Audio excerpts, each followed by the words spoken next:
Welcome to the Cannabis Equipment News Podcast. Hi, I'm David Manti, and welcome to a new episode of the Cannabis Equipment News Podcast. With me this week is Aaron Ranka, Chief Revenue Officer with Dama Financial. Thank you very much for joining me today, Aaron. Appreciate it. Thanks for having me. Before we get started, please make sure to like, share, and subscribe to the podcast. You could also help us out a lot by leaving the podcast a positive review on whatever platform you use. If you want to email the podcast, you can reach me at david@cannabisequipmentnews.com with email the podcast in the subject line. You can also subscribe to our daily newsletter. Make sure you get it delivered to your inbox first. Aaron, I always like to start with a bit of background. How was it that you found yourself in the cannabis industry? Yeah, it's an interesting question. It wasn't the career path I chose at Michigan State, that's for sure, considering the legalization happened well before or well after that. So I was working my way up the ladder in a company called Fiserv in the payment space. So credit card processing, debit card processing. I admittedly had set up a couple clients in the cannabis space in the very early days with credit card processing prior to there being an issue with doing that. So I always had an interest in the space, and then the opportunity to join Dama and build out or continue building out a payments platform presented itself, and timing was good, so I jumped on board. When did you join Dama? So I joined October of 2022, so coming up on almost a year. Okay. What were those first days like at Dama? If you use the term drinking from a fire hose loosely, that's probably the best description. Admittedly not having a cannabis background really outside of just, knowing that it's green for the most part. It was very eye-opening to learn the challenges that cannabis related businesses and even ancillary businesses face day to day. It's actually pretty mind-blowing. Who helped you with that learning curve?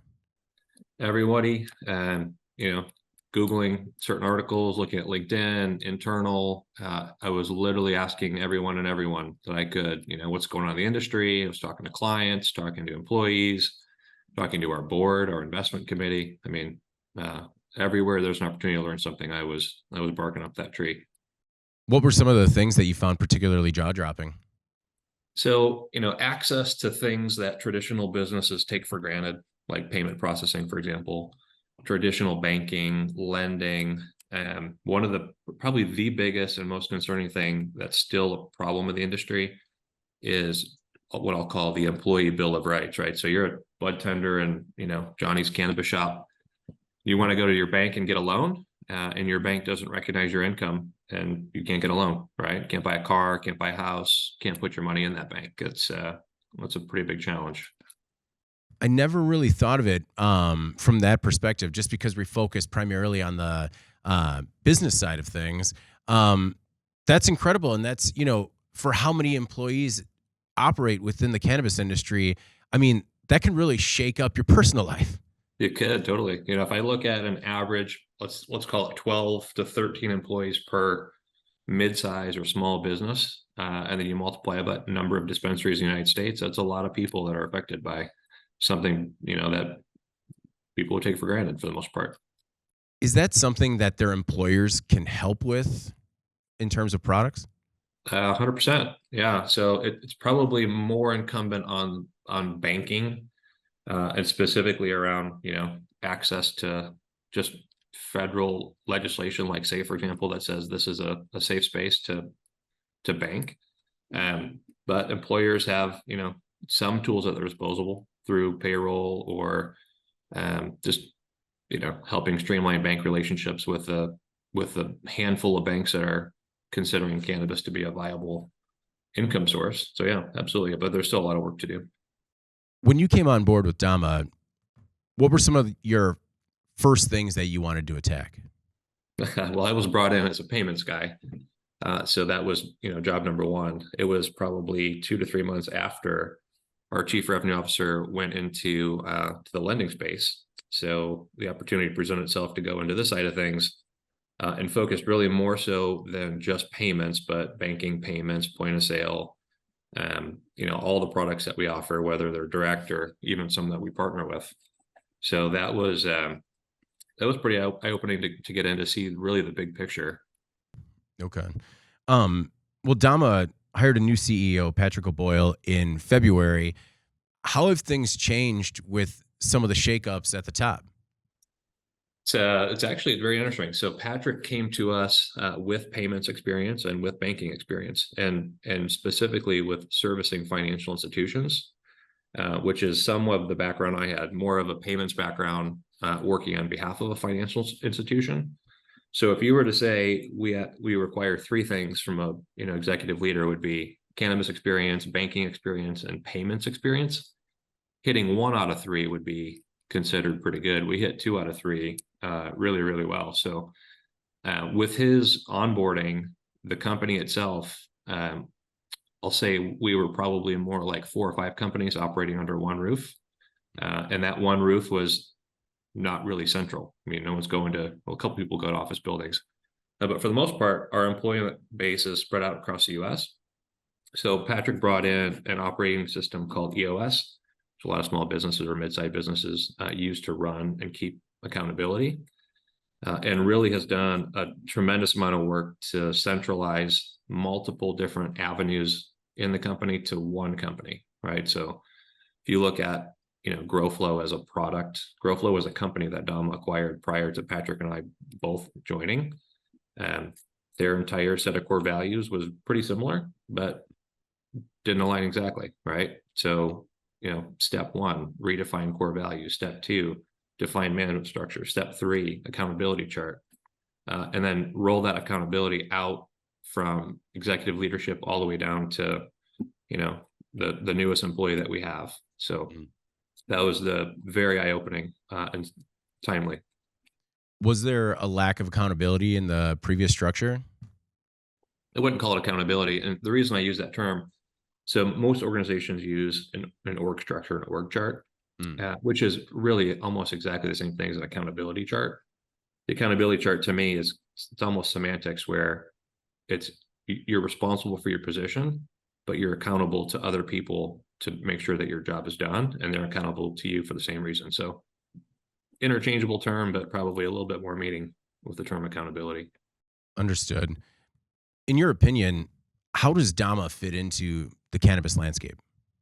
I would say we're pretty quintessential. If you look at some of the companies, the single product companies that came after us or are emerging now, you see a lot of the same tendencies that Dama kind of was at the forefront for, right? So let's call, an ACH payment tool. We have a product called Paytender. There are multiple companies that are specifically ACH payments, right? And I would say the biggest benefit of kind of looking at what Dama did is being sole focused, right? Not product focused, but industry focused. If you look at traditional point of sale, traditional point of sale people say, oh yeah, you could use our point of sale for cannabis. You really can't, right? I mean, you need a very specific set of tools and structures in that point of sale to make it work for cannabis. And Dama being a leader in the industry, we are a cannabis business solutions company. It's the only industry that we service. Being a leader in the industry, what are some of the things that Dama does kind of behind the scenes to sort of make sure they stay ahead of the pack? So innovation is important, right? And internal investment, making sure that compliance is at the forefront of everything that we do.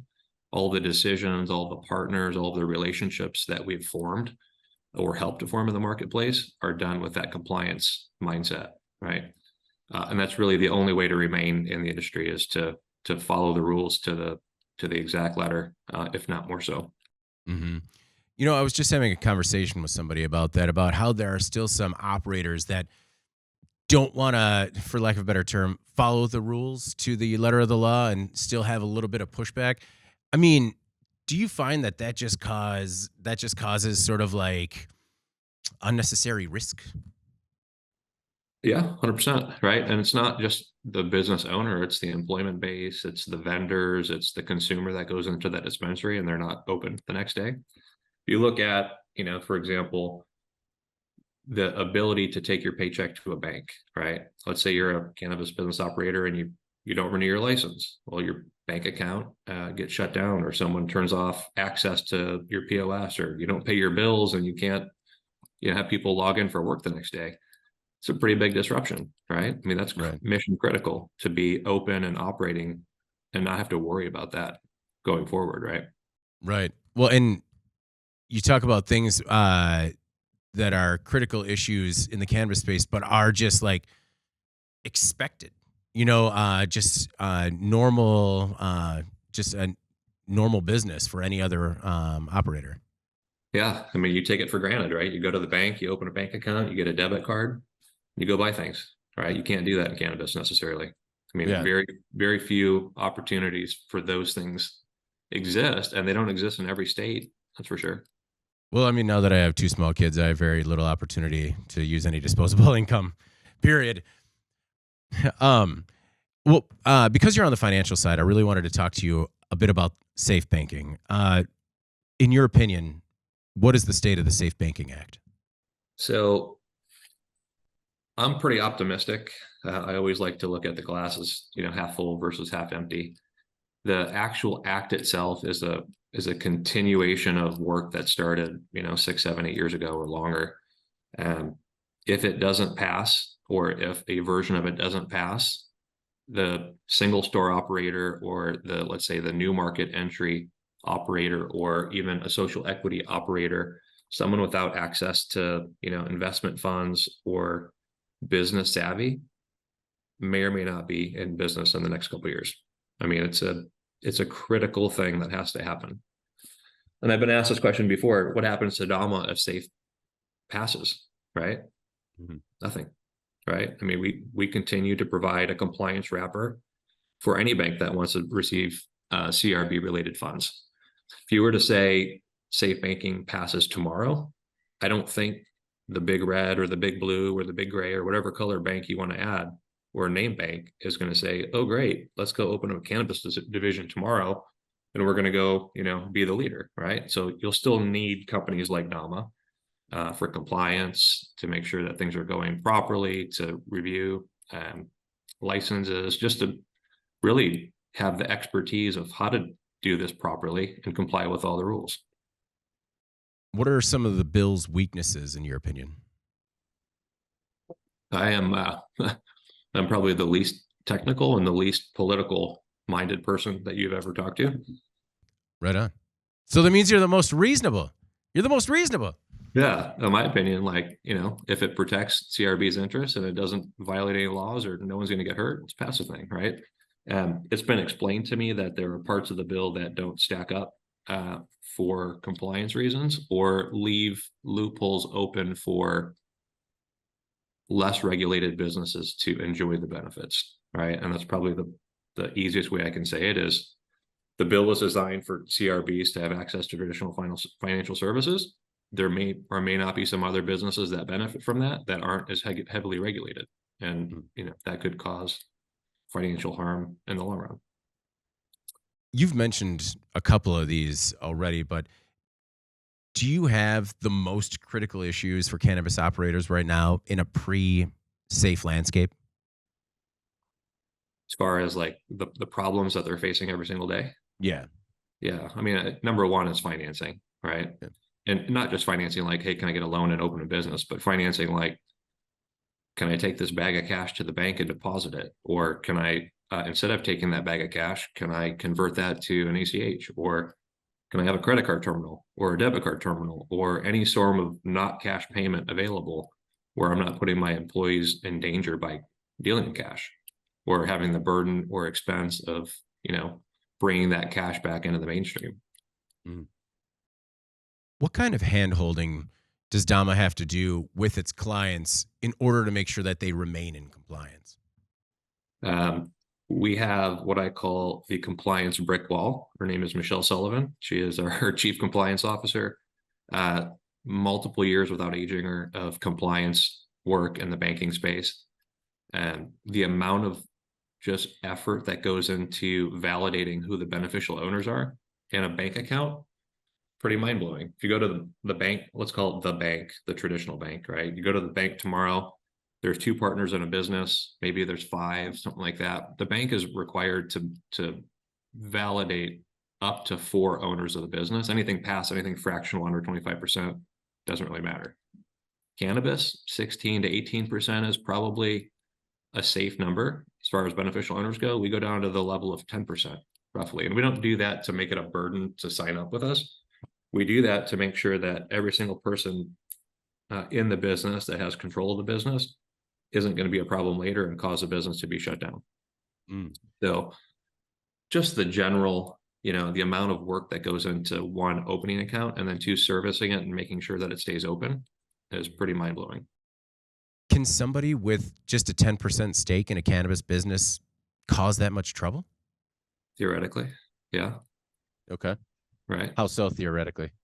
Without giving away or causing any harm to reputations, but the federal government likes to look into where the money is, right? And who's in charge of the money, and what discretions they may or may not have done in the past. So, we deal with subpoenas fairly regularly, and they range from things like, I don't want to say white collar crime as a general term, but someone didn't pay their taxes, or someone had a felony for this, or someone didn't have their record expunged. It's just the myriad of reasons to look into someone's background is pretty mind-blowing as well.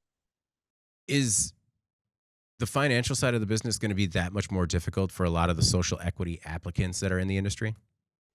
Yeah, it's kind of a weird scenario for social equity, right? Because most of the social equity licensees that I've talked to or dealt with have some sort of backing behind them, right?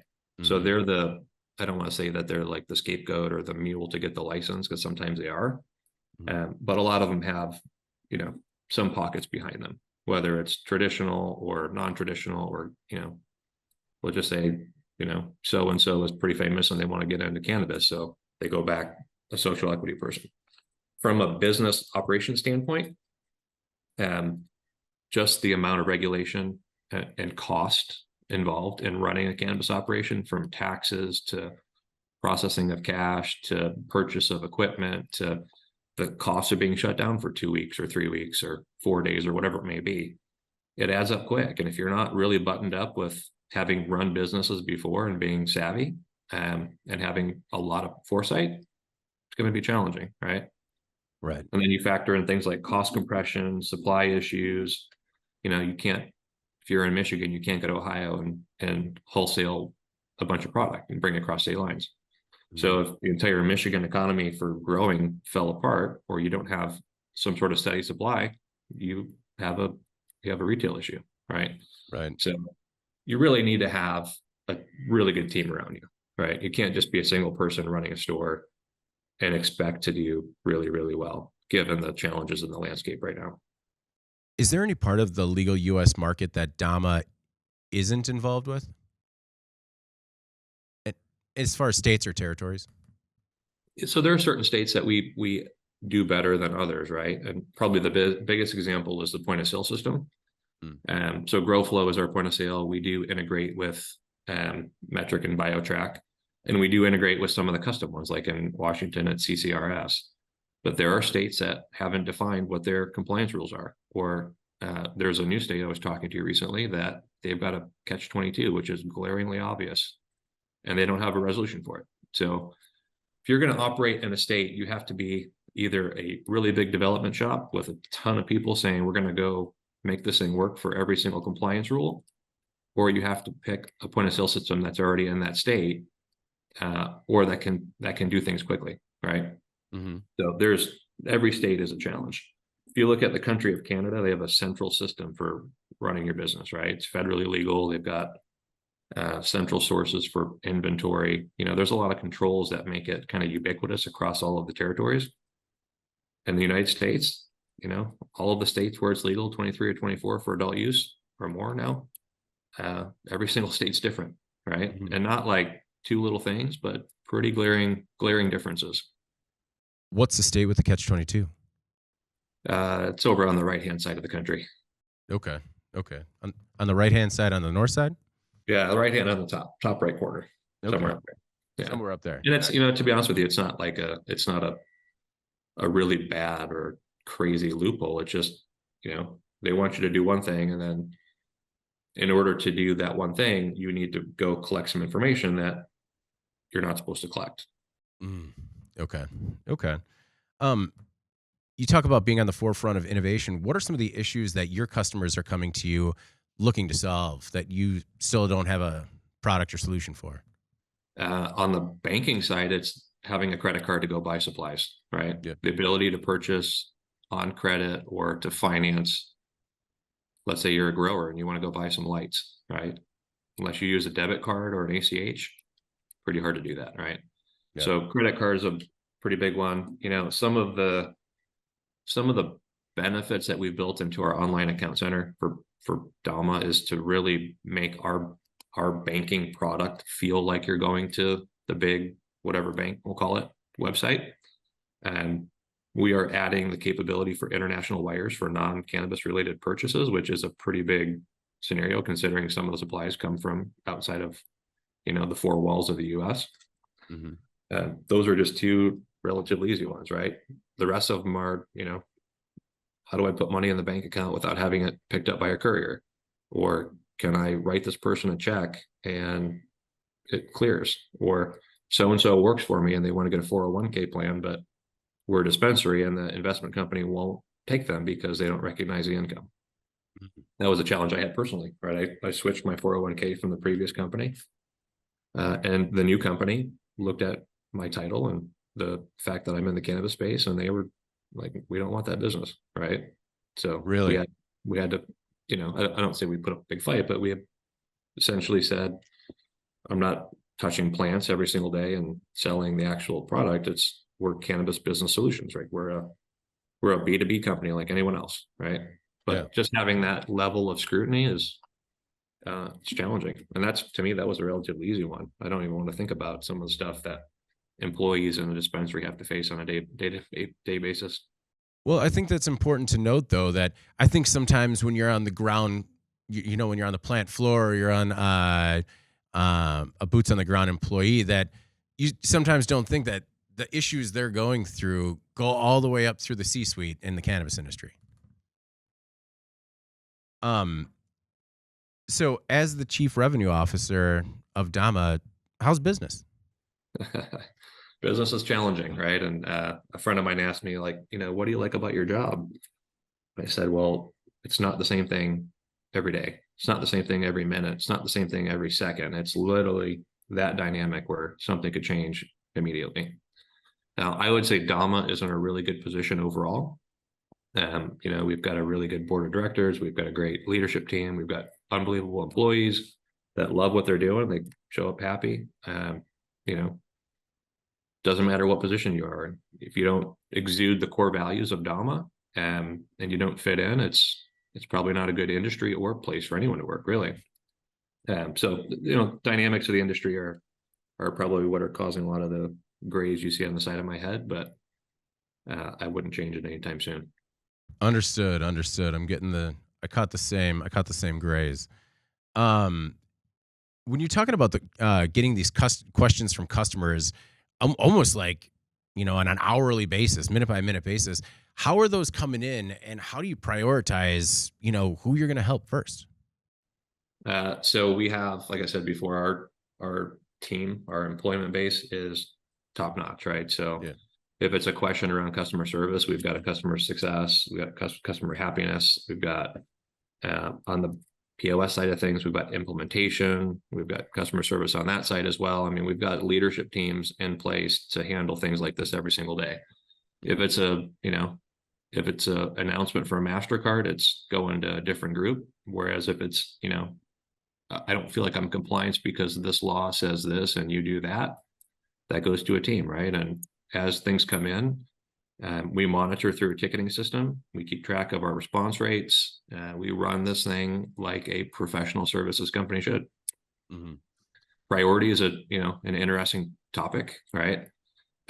All of our products have product managers, and those product managers are constantly scouring the market, taking feedback from sales, feedback from customer service, feedback from they went into a store and bought a product just to see how it went, and factoring those things into our solutions, right? Mm-hmm. Good example on the point of sale side of things. We have a point of sale system. It works in, theoretically in every state in the union. It works better in other states based on how things transfer in and out. we wanted that system to integrate with our wholesale platform. So if you're a grower, or if you're vertically integrated, or you're a grower and you sell to someone on the GrowFlow retail system, instead of them importing your products and going through and, spending hours matching up product codes and so on and so forth, we just transfer. So wholesale transferring to retail, it's a big differentiator, big time saver, right? And if we can save someone time, we can help them make their business more efficient. You had mentioned the Mastercard, Mastercard's recent news. How did Dama process that information internally, and how does that stand to impact the industry going forward? So it's not the first time that we've seen a letter like that. It's not the last time we'll probably see a letter like that or see a shakeup or a shutdown in the industry. We took it in stride as far as leadership team met, talked about it, understood our options, and planned a strategy to continue to be in the marketplace. If you were to look at our point of sale system, 4 months ago, we were offering a couple payment options, cash like everyone else. Thankfully, we have a product called Pay Tender, which is ACH. And we've got a relatively healthy, clientele using it. And we had a PIN debit program, right? And we had to push pause on PIN debit while we redrafted and kind of reworked a couple things. But we came back with a strategy that said, I don't want 3 payment options, I want 6, right? 2 ACH, 2 PIN debit, and 2, whatever we think is compliant and cool, right? So one of the really interesting parts of this industry that I marvel at daily is that you could be a point of sale system company, and you could have a product, and a competitive point of sale system may not have that product, and you may or may not be working together to share products or white label products, or generally speaking, just working together for the betterment of the industry. And, I came from traditional business. You wouldn't see Toast point of sale going to Clover saying, hey, let me borrow that thing for 6 months while we build it. In cannabis, you're seeing some of those partnerships. It's pretty amazing, actually. Okay. Did you see, was there any foreshadowing, or did you see any signs about Mastercard's move? We did not, right? So knowing the payment space and knowing some of the big players, I probably have more information than most as far as, what happened and why it happened, so on and so forth. And probably the best answer I can give is that no matter what you do, this industry is in the shade of gray still. So without federal reform, doesn't matter your product, your service, your state, your industry, anything, it is still technically liable to be shut down, right? And sadly enough, if you've been in this industry long enough as an operator, you've had a product or service shut down, and sadly not going to be the last time, unfortunately. Any predictions as to when that federal reform might happen? Yesterday, please. Right? No, yeah. I mean, that could happen tomorrow too. That'd be great. Yeah. I don't think it happens tomorrow, but I'm hoping yet this year. That is on the more optimistic side of the people I've spoken with. So I'm rolling with that one. I like that. Being in multiple states, how does your team stay on top of, the very specific regulations state by state to make sure that your customers are in compliance? So we've got a really, really intelligent head of compliance internally. So like the regulation side of things. So Michelle on the, banking and fintech side, and internally on like the states, we've got an entire group of people that review all the regulations, right? And it's not just the head of compliance, it's head of product, it's sales, it's clients tell us what's going on. Or, we roll out in a new state and we think we're 80-90% of the way there. We get into that state, we deploy, and we work with the owners to say, we need to do this, this, and this, right? We work with the actual states themselves. So we're scouring for information. People are coming to us with ideas. And it's really just kind of like a mess of, bunch of balls in the air, all kind of funneling down to whatever product we're offering in that state. I mean, working with the states themselves, how often is there, we're having a conversation with the regulatory body and you're just like, the state you mentioned earlier, we were just like, hey, just so you know, these two completely contradict one another. Yeah, right. So this is a good story. So we have a client on the East Coast, frustrated as all can be for obvious reasons, right? We're not a compliance regulation monitoring company. We're not giving legal guidance on how to comply with your state's rules. We've read the rules. We've built our product to do what we think makes sense. Ultimately, it's on the state itself to say either you are or you're not in compliance, or a legal lawyer or someone like that, or a compliance official that could say this is proper. So this particular situation came across my desk. We rallied the troops, tried to figure out how to make the best case of the scenario. And I said, why don't we just call the state, find out? So Friday afternoon, like last Friday, I called up the state, got voicemail. They're out of office. They called me back Monday. They followed up on an email and said, here are the regulations. I said, no problem. Here are the reasons that we did this. Here are the reasons where we think we need to do what we do to make this work. How do you feel about that? And they came back with essentially along the lines of, if you feel like you have to violate one regulation to satisfy another, you can have the client apply for a waiver until we figure it out. And that's not bad on the state. That's just, whoever advised them on writing the regulations maybe didn't understand how it works to collect information. But they've been good. They've been responsive. We've gone back with, here's where this doesn't make sense. And hopefully we can come to a resolution that, one, satisfies the client, keeps them in compliance, and two, helps the state amend their rules, right? Yeah. Well, I mean, and that is an incredible story. One thing I like about this industry is the collaborative aspect of it. Does that collaborative aspect, does that go to the regulatory side as well, or was this more of an anomaly? So I'll be perfectly honest. That's the first time I've actually called the state board and asked a question. So I was impressed. I don't know that happens anywhere else, but I don't know that it doesn't either. So I'm hoping it does. And next time an issue bubbles up, I'll call that state and I'll find out. Excellent. Well, before you got into the industry, did you have a personal relationship with cannabis? I know that you said earlier you just knew that it was green, but anything else that sort of you had a relationship with? Nothing. Zero. I mean, I have some friends that operate stores, right? And they started with, we're going to be the gardening supply stores. And I have some friends that, in the back of their property, they, had some gardening activities, something like that, but just never was, it was never a thing that intrigued me, really. Yeah. Well, one thing that I've noticed about the cannabis industry is kind of once it gets its hooks in, that people are there to stay. Coming from the traditional financial industry, are you here to stay on the cannabis side, or, are you entertaining all offers? I will tell you this, that my eyes have been open to the point that I have been in dispensaries and purchased products, and not just to, the Friday night, let's go see what happens. But specifically, I had a relatively bad car accident, 15 years ago, something like that. So broke my leg, broke my back, and broke my pelvis all in the same shot.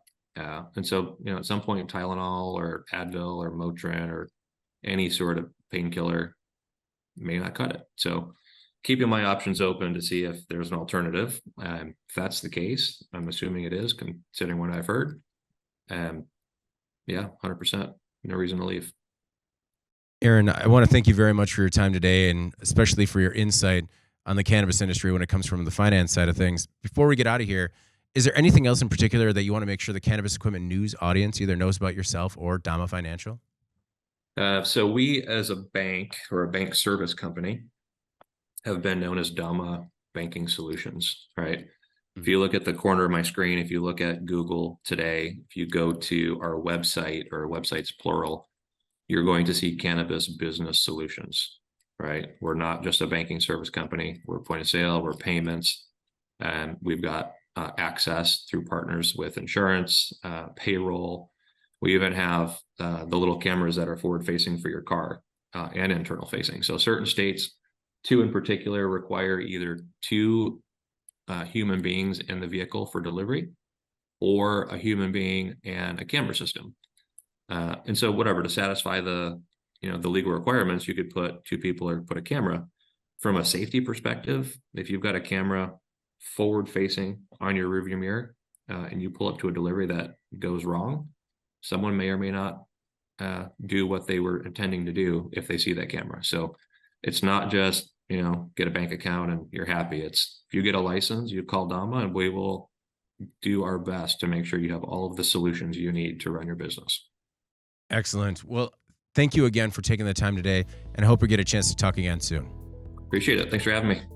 All right. Well, before we get out of here, please make sure to like, share, and subscribe to the podcast. You could also help us out a lot by leaving the podcast a positive review on whatever platform you use. If you want to email the podcast, you can reach me at David@Cannabis Equipment News with email the podcast in the subject line. Also subscribe to our daily newsletter. Make sure you get it delivered to your inbox first. For Aaron Ranka, Chief Revenue Officer with Dama Financial, Dama Cannabis Business Solutions, I'm David Manti. This is the Cannabis Equipment News Podcast. We'll see you next week. Thank you for listening to the Cannabis Equipment News Podcast.